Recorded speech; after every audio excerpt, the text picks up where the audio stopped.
আমি চুপ থাকি বলে বা আমি হাসি মুখে সবটা মেনে নিই বলে এই নয় যে আমার ভেতরে রাগ নেই, দুঃখ নেই, কষ্ট নেই, অভিমান নেই।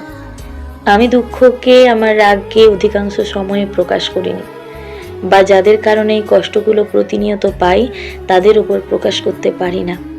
কেন জানেন? শুধুমাত্র সেই মানুষগুলোর থেকে দূরত্বের ভয়ে। আমার মনে হয় আমার ভেতরকার এই অদৃশ্য অভিমান, রাগগুলোকে হয়তো একাকী গোপনে কিছুটা অশ্রুজলের স্রোতে ভাসিয়ে দিতে পারলেও আমার মুখ নিঃসৃত বা রাগান্বিত কিছুটা বাক্যে সেই আপন মানুষদের থেকে যদি আমাকে অনেক দূরত্বে ঠেলে দেয়, সেটা আমার কাছে এই সুপ্ত যন্ত্রণার থেকেও ভয়ঙ্কর হবে। তারপর আমাদের মধ্যে কিছুটা নিষ্পাপ অনুভূতি থাকে, যা কাছের মানুষদেরকে অনন্য মায়াজালে আঁকড়ে রাখে।